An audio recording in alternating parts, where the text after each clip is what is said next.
Hello, WorldCiv 106. Welcome to week 5. It looked to me, in a very positive way, that many of you are interested, just about as much as I have always been, in the topic of ancient Israel and Judaism. And I think that what was clear for many of you, whether you grew up religious or even for some that didn't grow up in religious households, you realize that growing up in the West, there's certain stories that you hear that have their origins in the Bible and add some clarity to things. And, many of you were, I think, surprised as well of how little you knew about Judaism, even if you were religious and been reading the Bible your whole life. So, as always, I hope to try to be informative and give you guys all something that I think that you probably have not been exposed to before.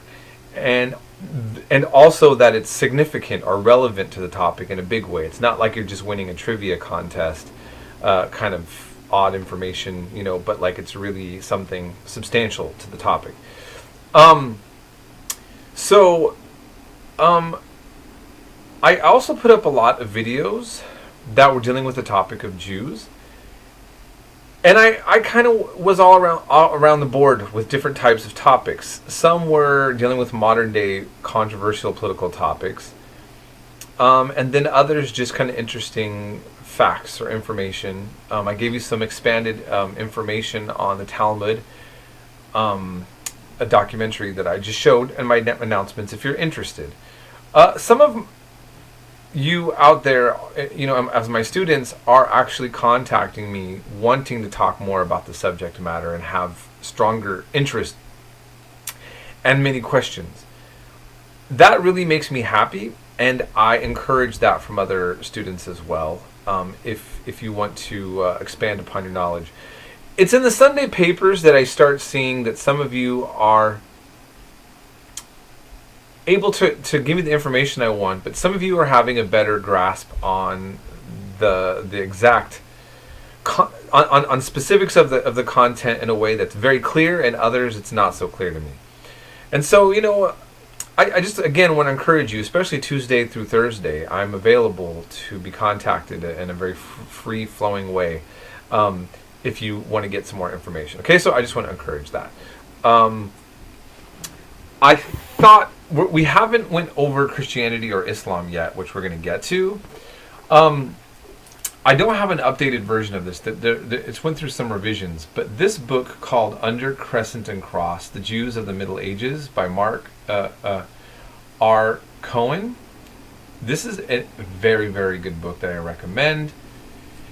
It basically kind of talks about the legacy that Jews have experienced under the Christian world and the Islamic world.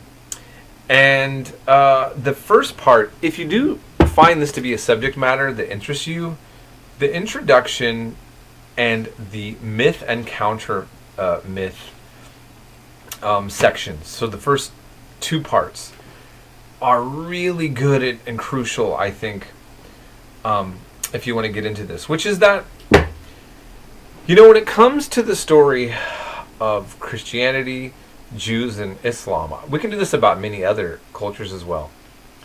You have people that always want to highlight all the good or all the bad, and that's a part of their historical legacies. And when you have what they call lies of omission,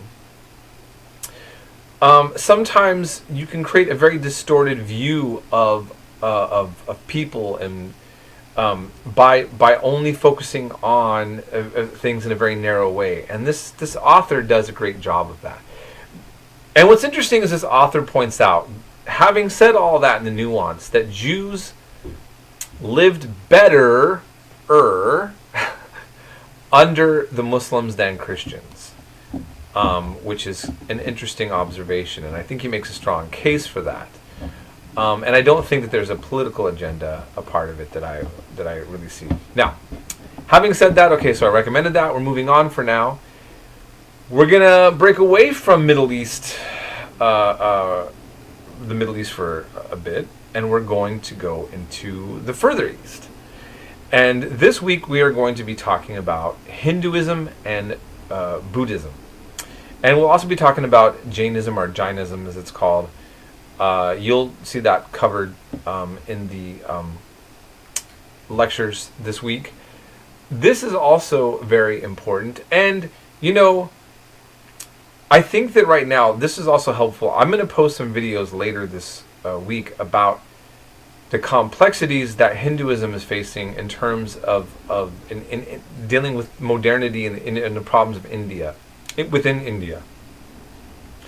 And I want any of my students to know that perhaps may be from India, that my goal will not be to try to promote a kind of a pointing a finger at any particular aspect of Indian society and Hindu society. I just want all of you students to kind of see how these civilizations and the things that you learn about them also reveal you will see some of the complexities about what's happening in modern society now. So I showed you, within Israel, the question of the relevance of Judaism to the political life and how that affects fellow Jews and non-Jews and Palestinians and all these different things is very relevant in the now. We see that in India right now, relationship with Muslims has a very problematic set of situations, which we will learn more about as we talk about the history of India and also Islam's relation to that. We also are going to go into the Mughal dynasty. You guys will be lost for the moment, but we're going to get to kind of talking about a lot of things that have a lot of relevance for what's happening in the world right now, even though this class is dealing with the ancient history as opposed to modern times, like, as I always say, that I do in my 107 class. So, in any case, I'll end here. I hope you're having a great week, and we'll be in touch as needed.